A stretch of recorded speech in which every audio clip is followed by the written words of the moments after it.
Live and online, it's Sleepless with Steve and the Movie Book Club with your host, Steve Pulaski.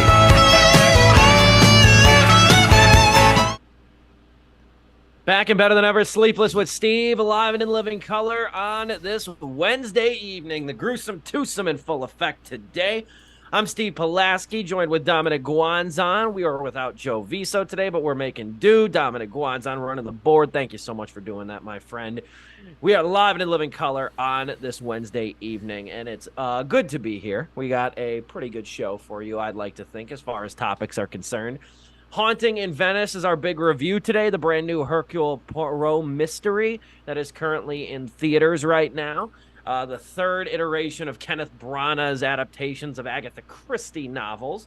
And we're going to review that. And then we're also talking about Taylor Swift, the Eras Tour movie. Kind of, I guess, breaking down exactly how big this thing is going to be. I think that's kind of where everybody's at with it. Because it dropped out of nowhere. And I was looking at it earlier today. And it's going to be an interesting thing to talk about. Just how many movies had to shift their release date because this thing was announced on the fly by Taylor Swift, and the tickets were so astronomically in demand that it resulted in, I want to say, like 7, 8, or 9 movies shifting their release dates. One of which was The Exorcist. The Exorcist moved up, actually. So because of this, they called it the hashtag ExorSwift. Stop. Because of all the movies that had to shift their dates. We'll get into that, including one I really wanted to see now that's not coming out till February, which pissed me off. So we're going to be talking about that and how whether or not this movie might be the shot to the arm that theaters need in a time where a lot of movies now are getting indefinitely delayed due to the ongoing writers and actors strikes. So we're going to talk about that, and then we're also obviously going to talk about A Haunting in Venice. But first things first, like I said, we're without Joe tonight, disappointingly so, but he will be back next week. But I will ask you, Dominic, how are you doing today? Oh, September's always a fly by the seat of your pants kind of month for work because it's fall and people are getting their last flings in terms of events and whatnot before the winter hibernation. But for the most part, it's okay. My washing machine may be having some trouble, which is such a mundane issue, but also can be catastrophically just wreck your whole week. It's one of those domestic issues. Yeah, right. It's like you shouldn't even think about that. But then when it happens, it's like, oh shit. God, especially if it happens kind of in the middle or towards the end of your load. But it's just something we'll have to keep praying on. Hope and pray. I'm not a praying man, except when in extreme duress. No, I'm kidding. But it's water sucks, dude. Water going in, great. Water coming out of something else, not fun. We shall see. That sucks, man. Best of luck. Yeah, because I know the times that we've had, or at least my parents have had, washing machine mishaps and stuff like that. It sucks, and if it takes a couple of days, the backlog sucks too. Because you're renting, right? Yes. And so you go to a public. No, I have units in my apartment. Oh, that's good. That's really nice. Yeah, I have units in my apartment. No, I'm telling you, I got it made in the shade, as my girlfriend Catherine likes to say. That's a phrase I've stolen from her. It's that Dubuque magic, that low rent magic. I've got it made at this place, dude. I have a washer and a dryer in my apartment. I have a dishwasher. I have 2 bedrooms, a deck, and a single car garage, and I pay less than $1,000 a month. Damn. I know. Yeah. Oh, Not much less than $1,000, but less than $1,000 a month. The fact that you can say that at all is incredible. It's insane. It's insane. Cries in Chicagoland, but yeah. but yeah, best of luck with that, man. I hope it does get rectified pretty quickly. Thank you.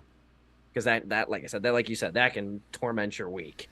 I'm fortunate enough, though, I have a lot of shirts and a lot of pants and stuff. So, God forbid I did have to go through that. I could probably make it I would say probably 2 weeks. Yeah, and at least. And you know what? I'm Yeah. just on the cusp of starting like an exercise routine. I've been doing a lot of research on like Good. what's efficient, what's best, particularly for a scrawny starter such as myself. And I think I've settled on not getting a gym membership yet, which would be fine because it's being covered by work anyway. But I'm gonna not even do that yet. I'm gonna start a home routine. And I did buy gym clothes because I've never been active in that way before since like high school gym. And none of those clothes fit me anymore. So now I had to buy. I mean, I went to Costco, right? So it was like shorts and socks for not all that much. The shoes are probably what's going to get me, but Farm and Fleet supposedly has, according to Chelsea, Farm and Fleet has some good deals. So we shall see about that, and then we'll see if I can get some get some home calisthenics in first, and then we'll upgrade to an actual gym membership, because I don't want to be one of those guys that New Year's resolution, gets a gym membership, goes in on January 4th, and then it's like, oh my God, I am way in over my head, and then I don't go. So I just noticed too, I'm wearing my Anytime Fitness shirt right here. There you go. Wearing my Anytime Fitness shirt while you're talking about your gym routine. Do you do anything fitness wise? And it's okay if you don't, because I haven't for years, so it's okay. But no, yeah, Joe really is. It's terrible. It's terrible. I really should, because my entire livelihood, from my job to my passions, involves sitting on my ass. So I probably should. I probably should do something. You're in radio though. You're in radio though. So when you're in the studio, you don't need to be. You don't need to be like in front of it. You're not in front of a TV camera. So it's not like, if you're a morning. No, anchor, I don't have to look. No, that's the hilarious part too with my job. Not to go long-winded, but like I usually wind up going to work in like a polo and slacks, so I at least look presentable, But the respectability of it. There's some days I don't even care, especially when it's cold. I really dress down. When it's really cold, I dress down to like a hoodie and sometimes sweatpants. But it's funny because, like, I'll have people from the community come in and interview, and then I'll be like, let's get a picture so I can write a story about this for websites. And half the time they're like, oh, if I'd known my picture was getting taken, I'd look nice. And I'm like, yeah, I forget that like people care how they look. Like, I don't. Like, so I'm like, I don't really much care. I just come in. I come in with like an oversized hoodie and shit like that, and I'm just like, I don't care why I look nice. I remember during COVID, that's when I really started growing my beard out. Was like in like April, I let it really go, and my boss at the old station was like, "Oh, you're letting that thing grow, aren't you, Steve?" And I'm like, "Why look nice? Why the hell look nice? It looks good." It looks, it looks presentable. The beard. What's the goatee? We'll wait till the winter time. I'm letting it really grow. Look up Matt Patricia. Look up Matt Patricia. That's how I'm going to be looking. I kind of wish that and we'll move on, but I kind of wish that I had started this back. I mean, of course, earlier. You can always say that, but just because back in the college radio, which we did, it's like, man, I could have been doing push-ups in between breaks. I could have been doing sit-ups. Could have been doing all that. Just that Studio A. It was at a sturdy table, so I could have used that to do some standing push-ups first, work my way up to it. Yeah, could have been, should have been, would have been.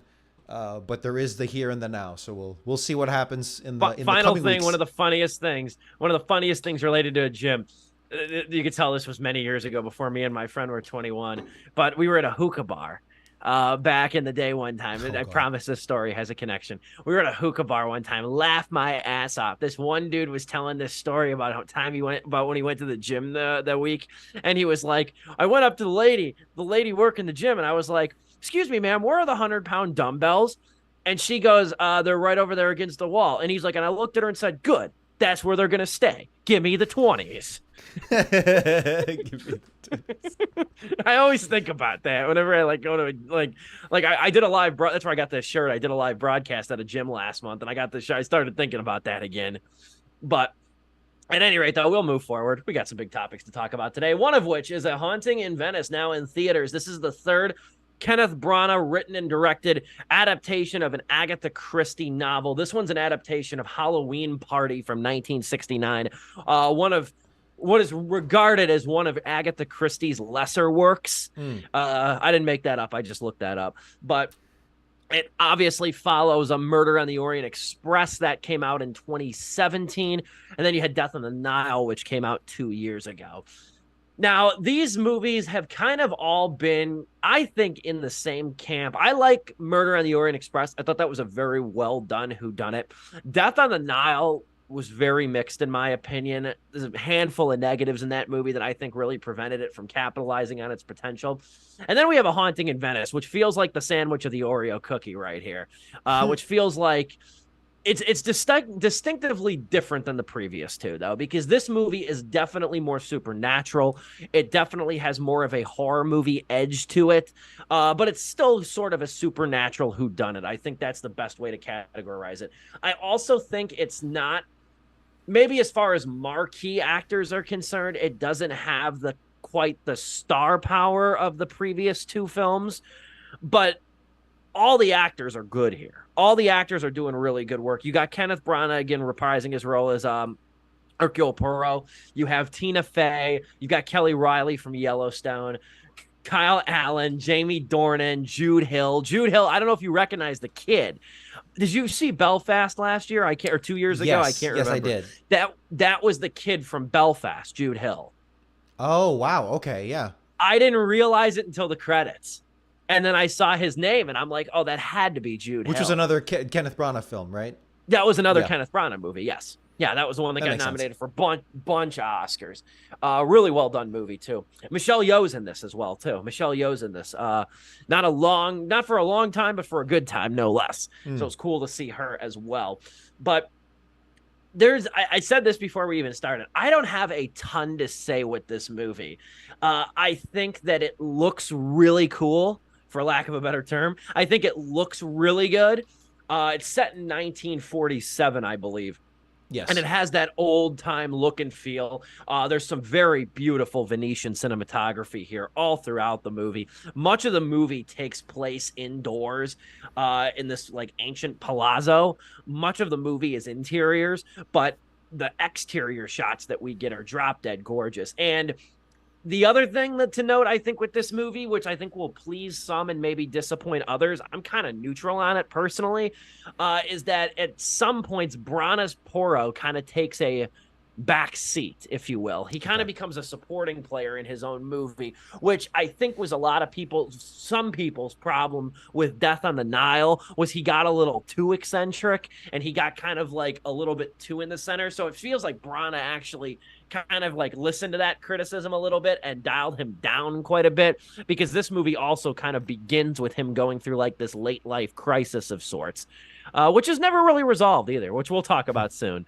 But either way, a little bit of a mixed bag, but it's got some things going for it. What say you generally about A Haunting in Venice? So just some background. I am not only a pleb when it comes to this trilogy, because this is the first one I've seen of these three Kenneth Branagh, Agatha Christie movies, but I'm not, I haven't really seen much of Agatha Christie's, not read the books, the many books, and I have not seen too many adaptations. I know of Murder on the Orient Express just from all the parodies and things that try to emulate so much of it.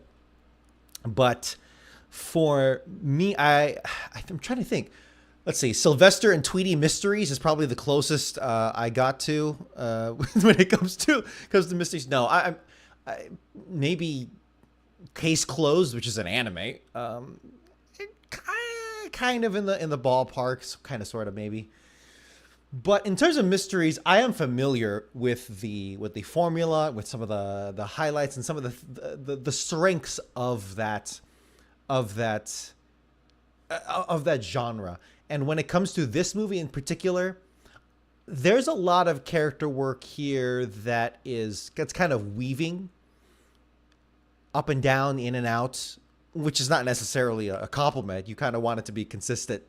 But the parts that are strong, I did enjoy some rays of sunshine here. But yeah, there's something muted about this movie. And I don't have anything to compare it to with the first two Kenneth Branagh Poirot movies. So I'm really just going in cold. And I wasn't sure if it was me being too too used to having a movie diet of things being too clever, too in your face about it, too over the top, etc., etc. And I'm actually going to pass that back to you, Steve, because for me, I didn't come out of it going, wow, that was just hella boring.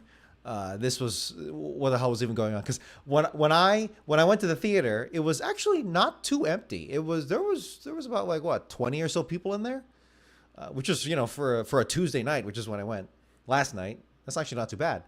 But for everyone that came out of that theater, it was like, it was an older lady going, oh, that was so boring. I was waiting for all the scares. And then another younger guy, maybe early 20s, I'm going to say, he was like, dude, that was so boring, dude. Oh my God. I think they were expecting an Exorcist movie. I really do think, because of the aesthetics. Kind of what that sounds like. It really is. And I wasn't expecting that. Maybe a little more like supernatural stuff, but I wasn't asking for that, just expecting that based off the marketing.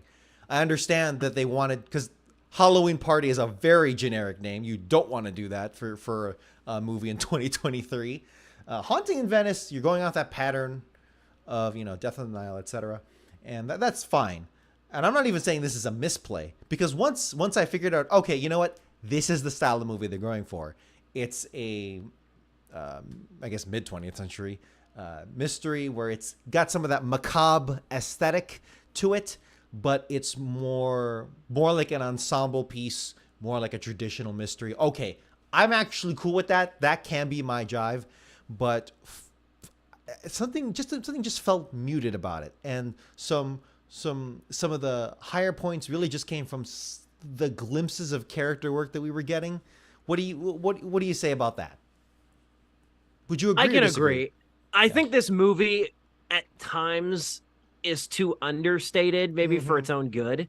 I think there needed to be a second gear of this movie that made it a little bit wackier, because from what I've read, the couple reviews that I have read have said that this thing is not super faithful to Christie's book. It really isn't. It goes in a lot of different narrative directions, which, you know what, to be fair, if you're going to adapt this random Agatha Christie book that I think A, not a lot of people have read, and B, not a lot of people really hold in it, like the class of a lot of Agatha Christie movies, I think it's probably not a bad thing to take some creative liberties. It's like what I say, like the 21 Jump Street principle when they made that movie like 10, 12 years ago. Yeah. I said, like, there was no point in making a faithful 21 Jump Street movie. You might as well do something with it. Same thing I said about the Munsters and what a missed opportunity that was. But be that as it may, I agree with that, though. I think this movie, I think probably the lurching negative of this movie is that it does get too talky for its own good. Which is a mystery. It's a mystery. So it's like, really? Like, but I agree. It's not even that it's too talky. It's that the talking that's there it's not enough. It's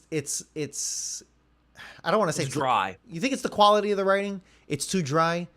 Not it's a poor quality, but it's just a dry quality. It's a dry quality. It's not amateur, but it's just not enough spices and herbs. Yeah. There's some points where this thing, like, I think Brana redirected, and screenwriter who's done all three of these movies, Michael Green. Okay. I think they kind of overcorrected to the criticism of Death on the Nile a little bit, where Death on the Nile was a little bit out there and a little like kind of strangely plotted, and you had some of these like very eccentric things happening. But was it the script. Plot, or was it the plot and the writing, or was it the style was the problem?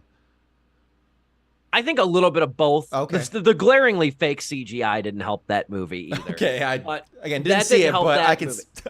Okay, that didn't help that movie either. But I think an effort to kind of ground this world a little bit better and maybe make like mute Poirot's more eccentric qualities. I think back to like Murder on the Orient Express and how that movie seemed to like converge both Poirot and the mystery and be interesting. I kind of think that's the disservice that happens here with A Haunting in Venice. I think the atmosphere is effective in a lot of ways. I think it's a little bit too reliant on jump scares, but I think the atmosphere is effective. But I think at a certain point, mainly in the second act, it just gets very talky when they're trying to get everybody's accounts of what happened or what they think happened. And it winds up on this kind of trajectory that doesn't make it super interesting for for especially for a movie that's marketed as a kind of horror thriller whodunit. What were you saying? I was just gonna say, and I looked it up. So, Murder on the Orient Express takes place in 1934. So that's actually not too far away from 47. But a lot happens in between. Something big happens in Europe during the 40s. I forget, but it's that was a joke. But I think, yeah, you're right. The character of Perot himself, because damned if I can try pronouncing that first part. But Perot, he's going through something here, which is, he's very jaded from the war. He's older, etc. He's got a lot of, it seems like he's got a lot of trauma. Again, I can't compare too much on the first two, but and that's cool. I'm actually good with that. That I appreciated, even though I couldn't compare it, but I was like, I can appreciate what they're doing with this.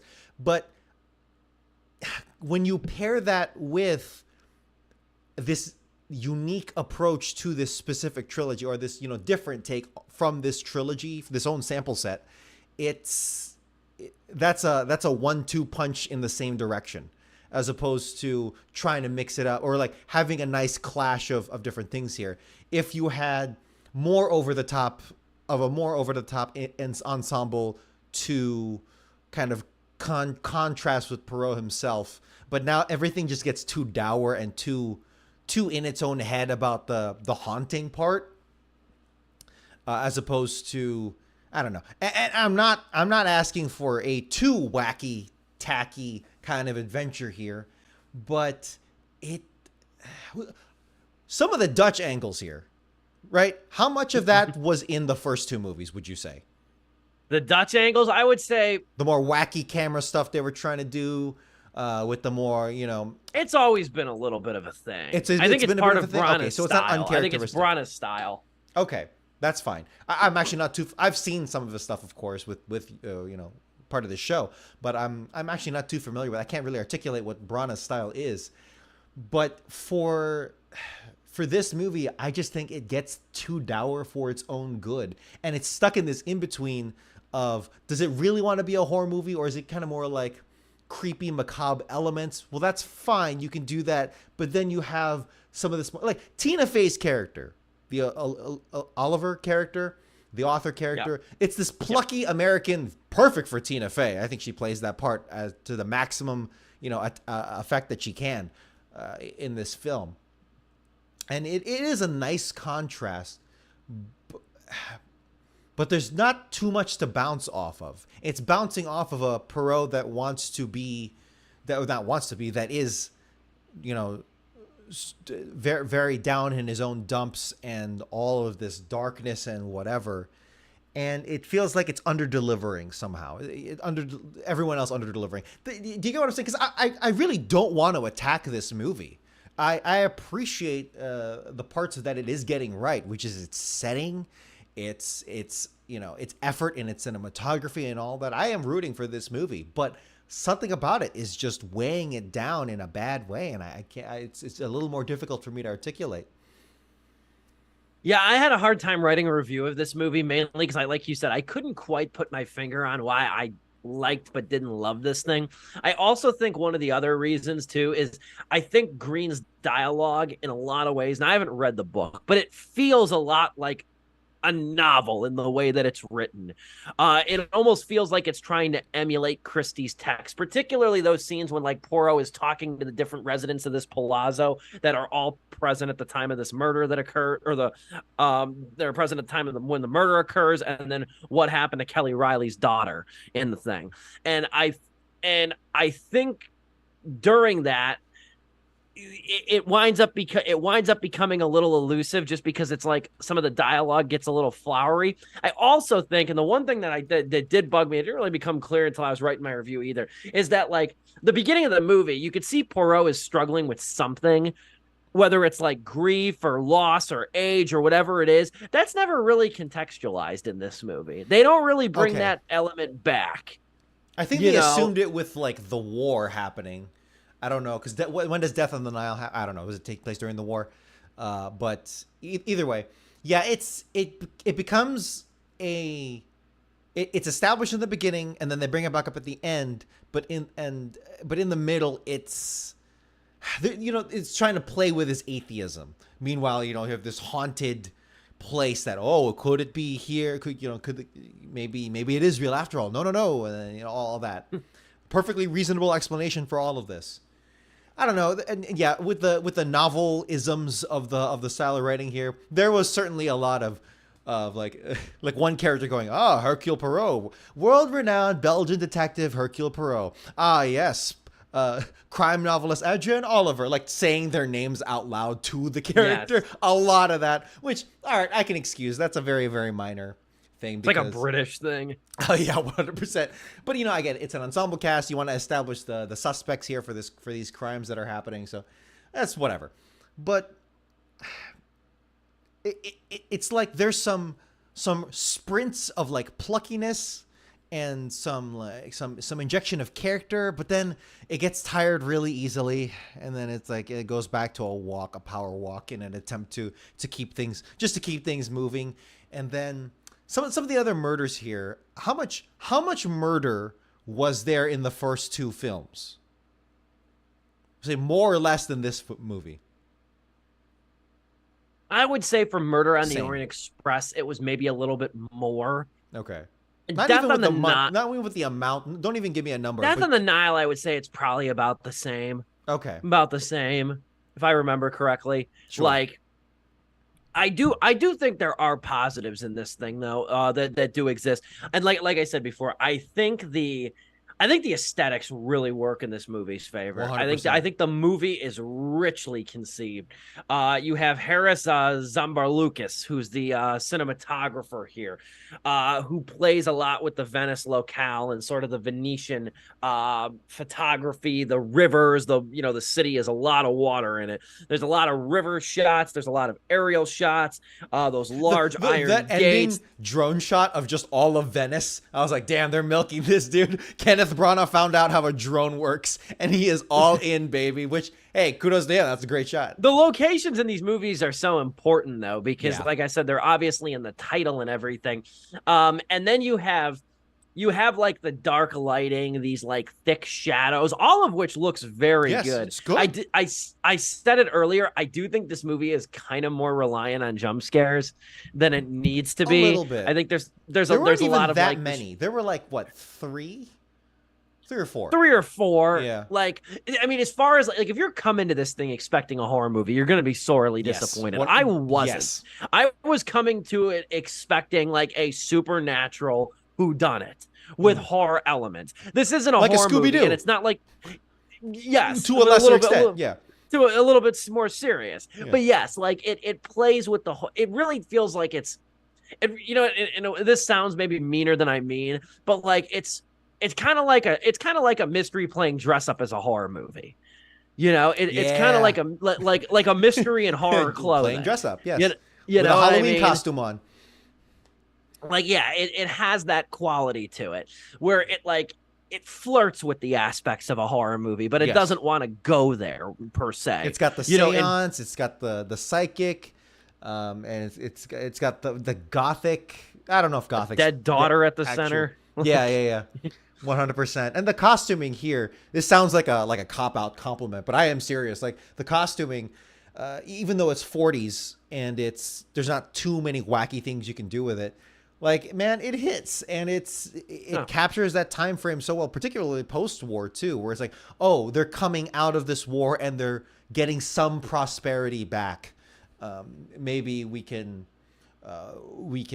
come out of this thing as a good community, as a good country, and I appreciate those things. Technically, with the technical aspects, I think we're pretty much good here. But it really, particularly for an Agatha Christie mystery, it's all in on the writing, and it's all in on the pacing, and all in on the mystery itself. And I think that's where it lacks. Do we want to cut to jump scare to a break, and then we'll give our final thoughts? For sure, sounds good to me, man. We will take a quick Zoom-sponsored intermission, be back here in just a couple of minutes. Don't go anywhere. We'll finalize our thoughts on A Haunting in Venice and talk about Taylor Swift, the Eras Tour movie, coming to theaters on October 13th. A lot more to get to still on Sleepless with Steve after this Zoom-sponsored intermission. Don't go anywhere. Sleepless with Steve, live on YouTube.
Back and better than ever, Sleepless with Steve. A little bit of an extended Zoom sponsored intermission, but it is all good. Little camera technical difficulties there. Glad I am back and I can be seen, not just heard. You are seen, you are heard.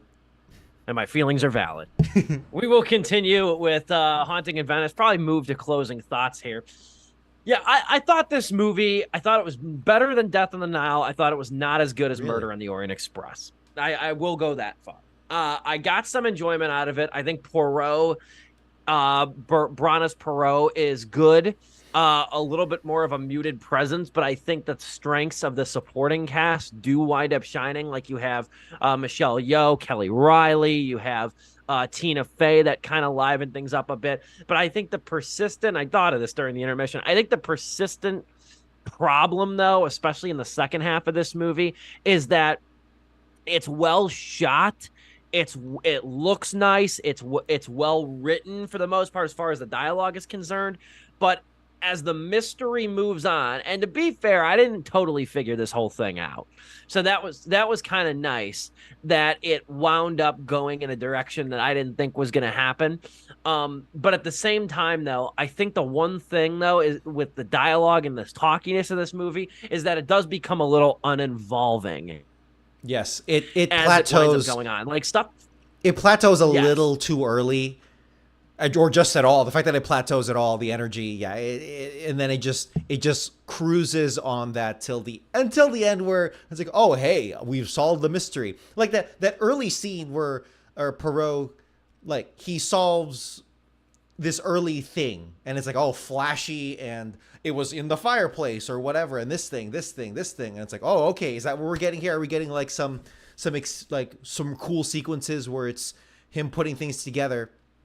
And that's not the only time it happens, but we're too far and away from that. It's kind of like remember the Robert Downey Jr. Sherlock Holmes stuff movies? Yeah, wasn't a big fan of those. You weren't a big fan of those, but you know the sequences where it's like slow motion of him like thinking rapidly?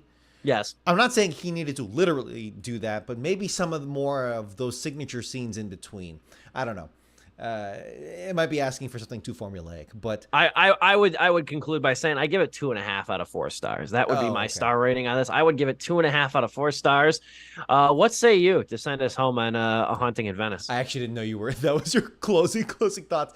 But yes, I'm gonna just agree with 2.5 out of 4 stars because it doesn't feel like a hot mess, and it's not really a mess at all. It just kind of comes out with a whimper. So I'm very curious to see how, or if Brana takes it further, where he goes from here.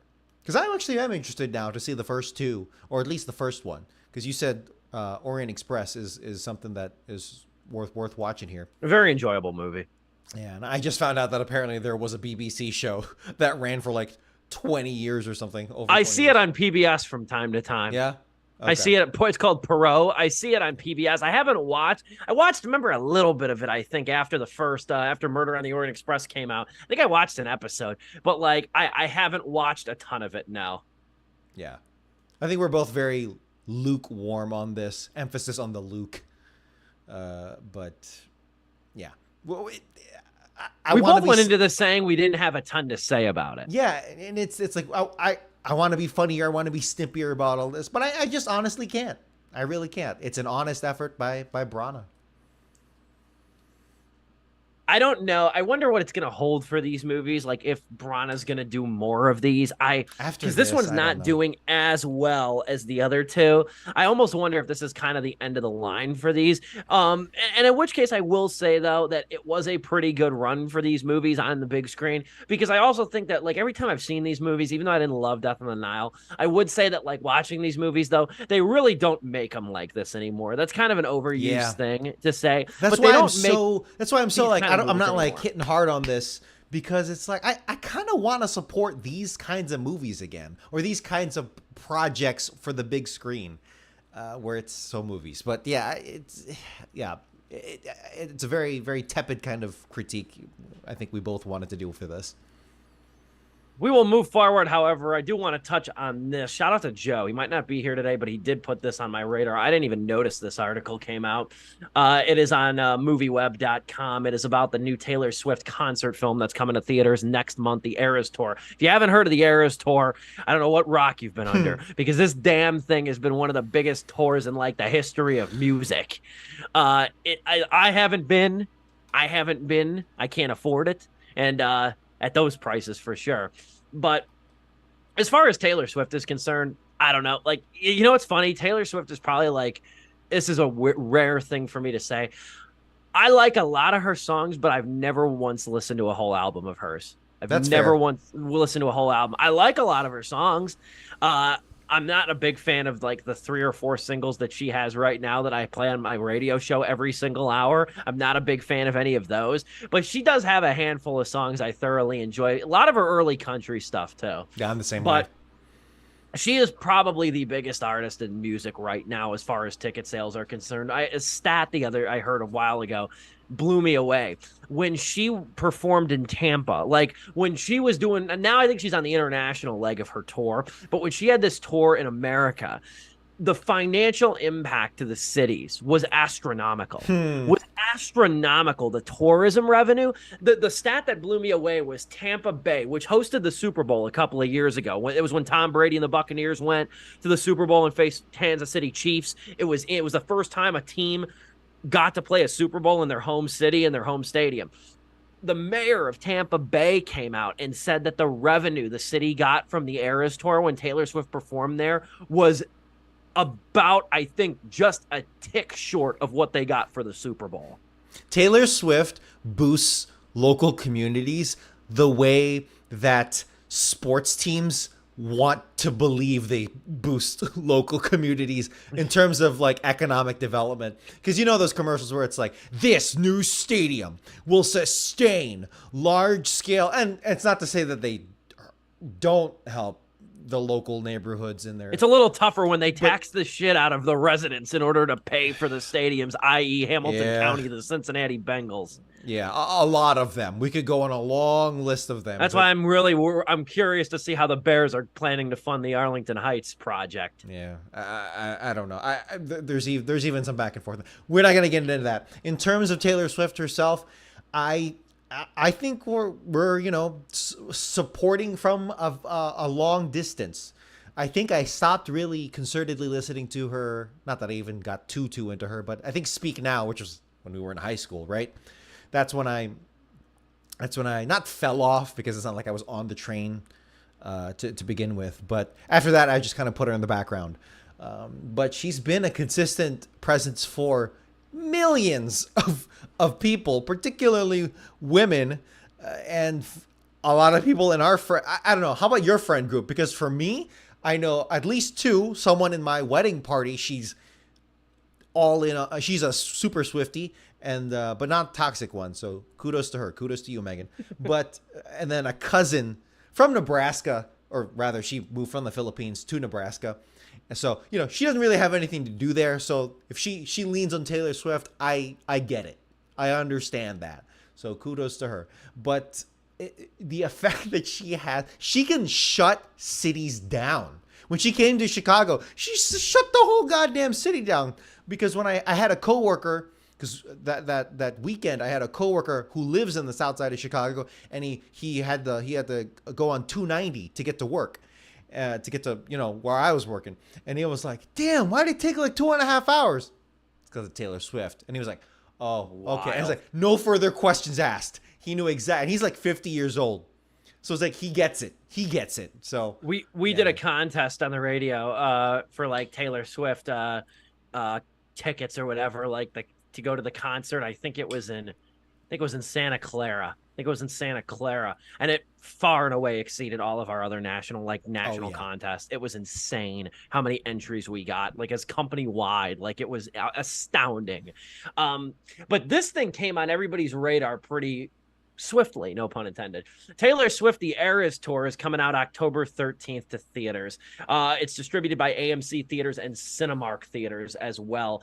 The announcement of this thing was really fast, and Taylor Swift announced it on August 31st on her social media platforms, and tickets went on sale the same day. And I remember I went to the theater. That day or the day after. And I opened up my AMC app, and it was the first thing on the AMC app. And I'm like, shit, this thing's coming to theaters now. I clicked on it, and 4 of the 5 showtimes were sold out for opening day already with this thing. My buddy who manages the theater out by me that I go to all the time, he told me and Catherine this week when we went and saw The Retirement Plan, he was like, he's like, that thing sold. He's like, my manager said we haven't seen that kind of like pre-sale sellout since Harry Potter and the Deathly Hallows. Like, it's that major. It's at least opening weekend, it's going to be huge. But this movie web article is fascinating because the headline talks about like, how successful is this thing really going to be? It might not be as successful as thought per a report that said that when the audience they polled were asked if they were going to go see it in theaters, half of those surveyed had no interest in going to the theaters to see the Eras Tour. The site's conclusion is that the film will only attract fans of the artist, which means it won't be reaching such a wide audience, limiting its greatest success to the pre-sale process, which has been incredibly successful. It's amassed a $37 million in pre-sales in the very first day that this thing was announced. So the budget of this thing is between 10 and 20 million. It's making it back opening weekend. The longevity of it is going to be interesting to see, but I don't see how this thing isn't big for at least a couple of weeks. I don't see how this thing isn't big. That's all she needs. The thing you should not do with Taylor Swift, other pop stars, whatever. And I think a lot of them get a lot of bad rap. I think a lot of them are smarter than we realize. But particularly Taylor Swift, you cannot underestimate her. You should not underestimate her, and it'd be foolish to do so. Particularly in the realm of the music industry, she has proven to be a pretty savvy businesswoman who is not afraid to go to war, and in the right ways. And I mean that particularly with, how she's re-recording all of her songs so that because of the rights issue. She's even gotten to the political game, like American politics, and I think in a fairly healthy way. So, she doesn't need Bieber fever, because remember when that film was everywhere with what was it called? Never Say Never. Never Say Never. I actually pulled up Box Office Mojo for concert films. I'll get into the numbers in a minute. Yeah. That was a very wide scattershot attempt to, grow the audience there. I think it's pretty clear that this Eras Tour is looking to be more of a targeted, more of a niche thing to solidify, the fans she already has, and she can pick up a couple along the way. Great, but it honestly sounds like the same strategy as car commercials, and that's not an insult, because car commercials, so the saying goes, I actually need to look up to see if this is true or not, but so the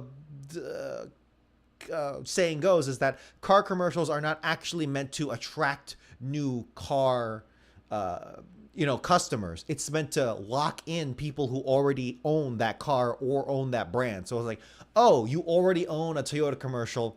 Okay, let's keep you thinking along that Toyota line. That's supposedly what they're meant for. And I think that's what this Eras Tour movie is going to be. And I think you could even say that about a lot of them. Like that Katy Perry movie. I don't think it was there really to recruit new Katy Perry fans, because she's already everywhere on the radio station at the time, like in 2012 or something.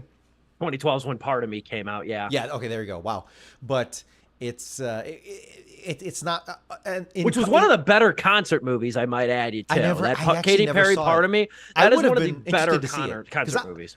I liked, dude, Katy Perry from 2008 to 2013, 14, before she cut her hair and she started rapping. That was it was a pretty good time. You could even it was. I got a lot of bangers. A lot of those bangers are still great, and her Super Bowl, clearly Taylor Swift hasn't done a Super Bowl, right? I don't believe so. No. When she does the Super Bowl, it's gonna be she's gonna shut that place down. I mean, it's a Super Bowl, but yeah. Here's a question for you here, because I pulled this up on Box Office Mojo. I should have sent it to you to flash to the audience, but either way, take a guess how many concert movies have grossed over $100 million worldwide. Take a guess. How many concert movies? I'm gonna say a low number. I'm gonna say 4. 0. Wow, really? 0. Not even. Well, you know what? That makes sense. That makes sense. The highest grossing, it's like neck and neck. Never Say Never. Justin Bieber, Never Say Never is number neck one. And neck with? 73 million. I don't know. Second place, $72 million. Give me like 3 seconds to come up with a potential answer. 3-letter or 3-word title. I give up. I don't know.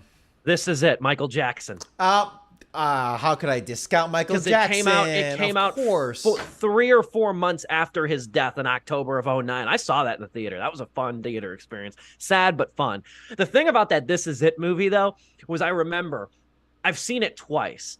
You can tell, and I remember I saw it my mother opening weekend. And I remember even telling my mother, I was like, you can tell that this was not supposed to be seen. Like, I like the way it's a great for access and the behind the scenes stuff and like the rehearsals, because the show never happened. He died before the show started. So it was all behind the scenes choreography and stuff. But I remember telling my mom, I said, like, you could just tell the way this is filmed and the way they've edited this, like, this was not supposed to be seen for the public. They were not going to make this movie. This was really probably just background footage that they were going to have for like rehearsals and other things. The only reason this got edited together into a 90-minute movie is to capitalize on the death of Michael Jackson that year.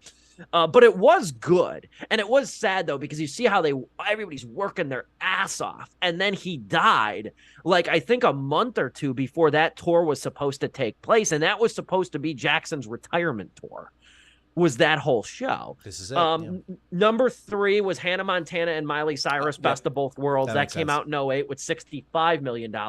Eddie Murphy Raw is number 4. Wow. I didn't even think about comedians. Yeah, From that makes 1987. sense. That makes sense. $50 million. That movie was huge. Number 5, and this is a good, not great comedy special, the original Kings of Comedy from 2000. Wow. Well, like the Steve Harvey, D.L. Hughes, was Bernie Mac in that one? Bernie Mac, yeah. Who was the third? Who was the fourth he in that? one? Okay, I don't know. Yeah, I was gonna say it was D.L. Hughes. It was D.L. Hughes. It was Steve Harvey. It was Bernie Mac and one other one. That tour was huge, though. It was. If you go back, I remember I watched that a couple of years ago and reviewed it. I thought it was Cedric the Entertainer. Yeah. I wanted to confirm. But some other ones on this list. Couple Kevin Hart movies. Kevin Hart in the early 2010s had a few stand-up specials. One of my all-time favorite comedy specials is number 11. Martin Lawrence Live, Run and Tell Dat. That's number 11. Got to get that a mention. One Direction, This Is Us, the Morgan Spurlock movie. $28 million. I think Taylor Swift becomes the highest-grossing concert film. It depends. $37 million opening weekend alone on pre-sales would alone make it the biggest opening weekend out of any of these movies. I'm actually for it, or rather, I agree with your assessment, because her fans are so diverse in age. Because she's been around for literally, that helps. 15 years now? They have purchasing power. And that makes sense. If she beats, because what is number 1? Is it Bieber? Justin Bieber, Never Say Never at $73 million. Yeah. I think she can beat Bieber handedly. If she does, I think she can. Will she? I'm actually 50-50 on it. If I'm placing bets, I'm 50-50 on it. $37 million in pre-sales the first day alone, though. But is it like, is there a ceiling there? Because it's, I don't want to bring down the mood, but like, it's like how Trump has a very, very, very excited base in his campaign, but then he hits a ceiling and then he can't get reelected. I don't want to get into that, but is it a similar as of a week ago, over $65 million in pre-sales. Wow.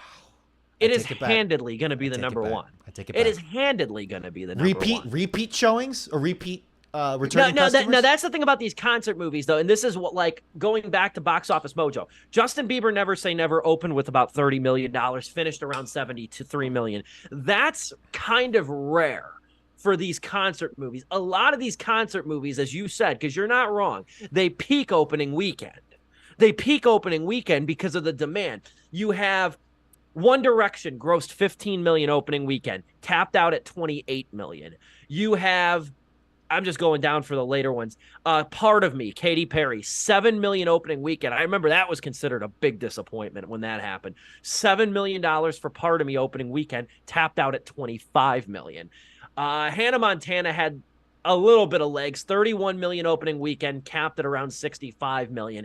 That's noteworthy, though, because that was in less than 700 theaters. So that's actually pretty impressive. This is actually, I mean, it's not tough because clearly the pre-sales show, but it's a fascinating discussion, though, because I feel like this is one sector of movies that doesn't get a lot of pull. Honestly, because there's not a lot of these movies anymore. There's not a lot of these movies. I'm looking at the release date. Like here, I'm just looking at the release date to see. There's so many factors. Sorry, go ahead. Go with the most recent concert movie that Box Office Mojo at least lists is the In Excess Baby Live at Wembley Stadium movie that was in 500 theaters back in December of 19. $161,000 lifetime gross. That was 4 years ago, but you could also chalk that up to the pandemic. But in 2019? I'm saying the fact that that was the last recorded concert movie according to Box Office Mojo. The fact that it's the last one. Okay, yeah. That was the last one. And a lot of these were so limited release. Shakira in concert was only in 500 theaters. John Fogerty's 50-year trip was only in 500. Roger Waters' Us Plus Them was only in 497. So a lot of these, what's happened, I think, with these movies is they've gotten to the point where they don't get wide releases anymore, like they kind of used to. Has Beyonce ever put out a movie, a concert movie? Not that I see. Obviously, the Beyonce stands would be quick to correct us, but I don't think she has. Just from I don't see knowledge. One here. Just from just like this, because I feel like we would have seen it. We would have not seen it, but heard about it and known that it was in theaters. She might. I'm not saying she's past her prime. I'm not saying Beyonce's past her prime. But in terms of the zeitgeist, Taylor Swift has just been consistent. They're mostly consistent. Obviously ups and downs like everyone. But she cannot. Her floor is so high. Her floor is so goddamn high. It's incredible because she fosters her fans so well. Her stories in the pop culture, her drama or whatever, it's usually just boyfriends or something it's like, oh yeah, we can rally around Taylor Swift with the rights issue. That's a dick move for all that. So I think the crazy thing with this too, I guess the last point I'll make here, crazy thing is that the ripple effect that this has caused. Wikipedia's done a good job in distilling this down. A lot of movies have moved their release dates because of this thing coming out October 13th. Ordinary Angels, the Hilary Swank movie, was supposed to come out the 13th. It's delayed till February of next year now. Priscilla, the Sofia Coppola movie, was supposed to come out October 27th. That moved to November 3rd. Marsh King's Daughter moved from October 6th to November 3rd. There's 7 or 8 movies that moved because of this. Steve, are you going to see it? I would like to. I'm actually we don't have busy to discuss it here, but I'm busy that weekend it comes out, but I would like to watch it. I'm going to try to see it the following weekend. I would like to go see it. Just because the other thing is I've seen a lot of these concert movies in theaters, and these concert movies are kind of fun. The only concert movies I've seen are like rock ones, like Led Zeppelin, Queen, Live Aid, the Live Aid concerts. Not the Live Aid one's good. So I don't think I've seen a modern pop concert movie. So we'll see if I don't know we'll talk about this later, but I'm curious if our schedule is a little empty then. I actually wouldn't mind talking about this. I wouldn't mind talking about it. No. Put a pin in that. That. I might put that on the schedule. Maybe it'll be a review. Then the Swift. Then we could say it's decent but not great. And then the Swifties can really come after us. Capture I some of like that Marvel of Avengers Endgame energy. That's our show tonight, though. Great discussion on concert movies. I like going down that box office mojo rabbit hole right there. That was fun. 100%. That was really fun. That's our show tonight, though. Really good show it was, too. Next week, Joe is back. We're going to review the Caitlin Dever movie, No One Will Save You. That is coming to Hulu this weekend. Looking forward to watching that one. We're going to discuss that on the show. And then the following week, October 4th, we're going to talk about the new movie, The Creator. So those are the next couple of weeks that we got going on here on Sleepless with Steve. Really good show today, talking Haunting in Venice and Taylor Swift, the Eras Tour. Dominic Guanzon, once again, appreciate you, not only for your presence, but also working the board. We'll be back. The three of us will be back next week with Joe, Viso. Well, Joe back in running the board and everything next week for No One Will Save You. Until then, for Dominic Guanzon, the unseen but still love Joe Viso, and yours truly, this has been Sleepless with Steve.